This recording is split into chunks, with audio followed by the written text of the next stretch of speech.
பார்க்குறதுக்கு முட்டை கிரேவி மாதிரியே இருக்குல்ல, ஆனால் இது முட்டை கிரேவி இல்லைங்க, இது பன்னீர் கிரேவி. நம்ம எப்போவுமே பண்ணுற பன்னீர் கிரேவி மாதிரி இல்லாமல் கொஞ்சம் வித்தியாசமாக பண்ணலாம். இது பண்ணுறதுக்கு 3 ஸ்பூன் எண்ணெய் ஊற்றி 4 5 லவங்கம் போட்டிருக்கேன், சின்ன துண்டு பட்டை சேர்த்துருக்கேன், 2 வெங்காயத்தை நீளமாக கட் பண்ணி சேர்த்துருக்கேன், 1 ஸ்பூன் இஞ்சி பூண்டு பேஸ்ட்டும் 3 தக்காளியும் பொடியாக கட் பண்ணி சேர்த்துக்கோங்க. இதெல்லாம் நல்லா வதங்கட்டும்.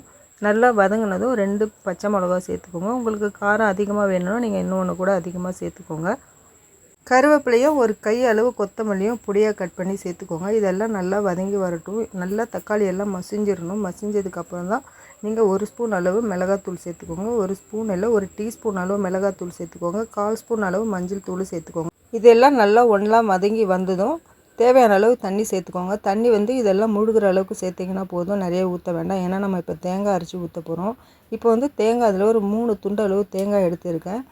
ஒரு 10 போல் முந்திரி பருப்பும் எடுத்திருக்கேன். உங்களுக்கு தேவைன்னா இன்னும் கொஞ்சம் கூட அதிகமாக வச்சுக்கோங்க. நான் ஒரு 10 எடுத்திருக்கேன். இதெல்லாம் நல்லா பேஸ்ட் மாதிரி அரைச்சி இதில் சேர்த்துக்கோங்க. இது கூட வேறு எதுவும் சேர்க்க வேணாம். நான் முந்திரியும் தேங்காய் மட்டும் தான் சேர்த்துருக்கேன். இதெல்லாம் சேர்த்துட்டு ஒரு 5 நிமிஷம் போல் கொதிச்சதுன்னா போதும். பன்னீரை இந்த மாதிரி நம்ம கட் பண்ணி தானே எப்பவுமே போடுவோம், அது மாதிரி இல்லாமல் இந்த மாதிரி துருவி சேர்த்துக்கோங்க. ரொம்ப நல்லாயிருக்கும்.